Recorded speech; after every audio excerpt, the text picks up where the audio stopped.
The air in Thailand doesn't just hang, it suffocates. At the Buriram International Circuit, the humidity clings to the asphalt like a second skin, pushing cooling systems and human endurance to a breaking point that most people will never understand. But on February 20th, the heat wasn't the biggest story. Under the blistering sun, two of the most polarizing figures in the history of two-wheeled racing were preparing to share the same narrow strip of tarmac. One, the undisputed king of the modern era, Marc Marquez, returning to his throne in factory red. The other, the Turkish rocket, Toprak Razgatlioglu, the man who many believe is the only rider on the planet with the raw, unhinged talent to finally end the Marquez era.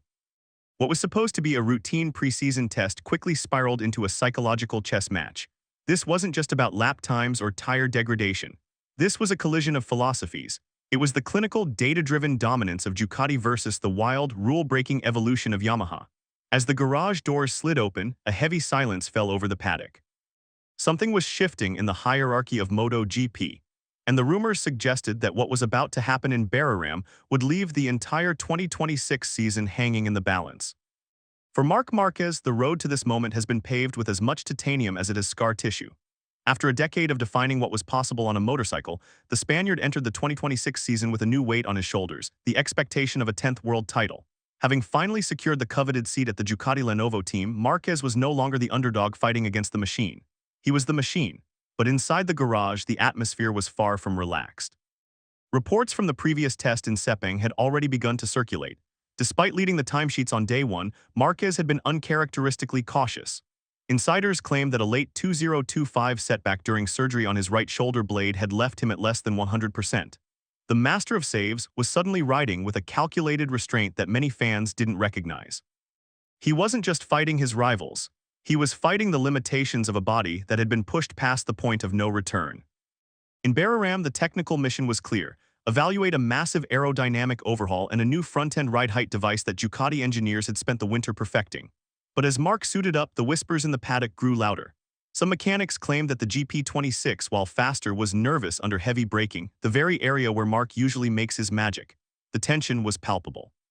If the greatest rider of all time couldn't trust his front end in the heat of Thailand, the Dream Team partnership with Pecco Bagnaia could turn into a nightmare before the first race even started. While the world watched the red bikes, a storm was brewing in the Pramac Yamaha garage.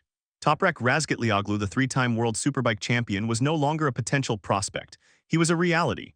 But the transition from the production-based bikes of SBK to the snarling prototype beasts of MotoGP had been anything but smooth.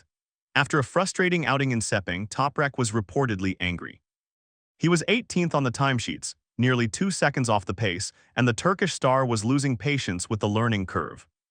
The problem wasn't just the rider, it was the revolution happening underneath him.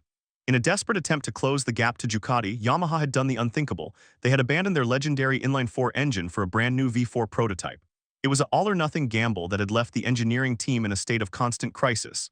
During the shakedown, the bikes had stayed in the pits for an entire day due to unexpected and unknown technical issues. Paddock rumors suggested the new V4 was so powerful it was literally shaking the chassis apart. Toprak, known for his stoppy braking style that defies the laws of physics, was finding that the Michelin tires didn't react like the Pirellis he had mastered. Every time he tried his signature aggressive entry, the front end would protest. He was a predator who had been stripped of his primary weapon.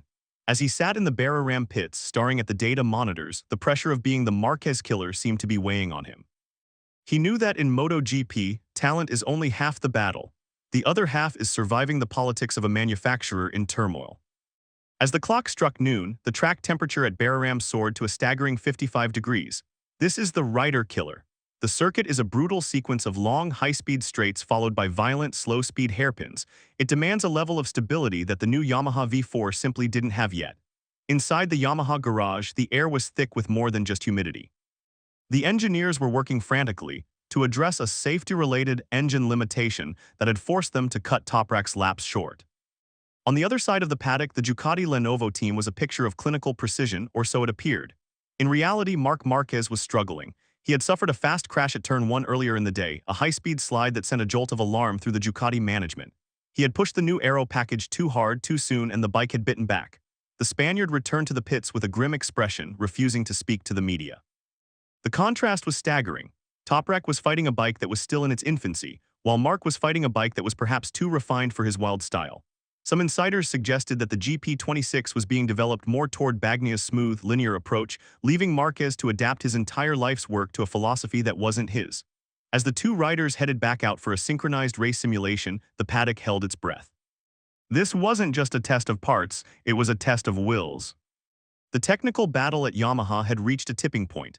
The V4 engine was supposed to be their salvation, but at Buriram it was becoming a ghost in the machine. While Fabio Quartararo was reportedly sidelined with a fractured finger from a previous crash, the entire weight of development fell onto Toprak and Jack Miller. The data coming back was frightening, not because it was fast, but because it was inconsistent.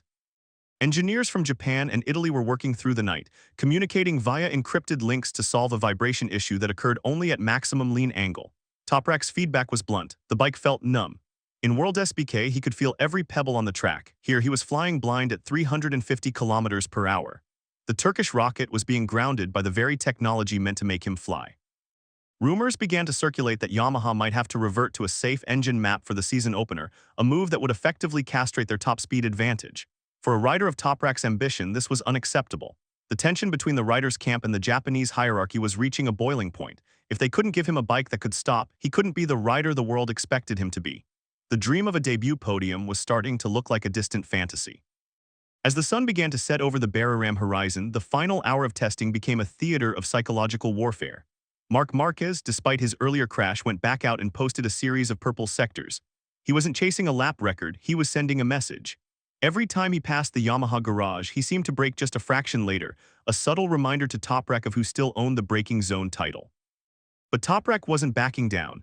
Despite the engine restrictions and the tire struggles, he began to experiment with a touring handlebar setup to help with his height and aerodynamic drag. It looked unconventional, almost ugly by MotoGP standards, but the sector times started to drop. He was finding a way to ride around the problems, a trait that only the elite possess. Inside the paddock, the whispers had turned into open debate. Was Toprak sandbagging, or was the Yamaha V4 a ticking time bomb? The data showed that while the Ducatis were faster over a single lap, the tire degradation on the Yamaha was surprisingly low. If the race became a war of attrition in the tie heat, the outsider might just have an ace up his sleeve. But as the checkered flag flew on the test, the timesheets told a different, more complicated story. The aftermath of the Buriram test left more questions than answers. Marc Marquez finished in the top 4, but he was 0.3 slower than his younger brother Alex, who was on a supposedly older spec bike. The look on Marc's face as he debriefed with Gigi Dalligna was not one of a man who felt he had the championship in his pocket. He admitted to the press that he was 3 seconds slower than he wanted to be during his sprint simulation. The 10th title was starting to look like the hardest one of his life. For Toprak, the 18th position on the timesheet was a staggering blow to the hype train. The angry feedback from Sepang had followed him to Thailand, and the reality of the MotoGP meat grinder was setting in. He had the talent, but did he have the time? Yamaha's D-status concessions gave them more testing days, but at the rate the Ducatis were evolving, it felt like trying to catch a bullet with a net. Yet the real twist happened away from the cameras.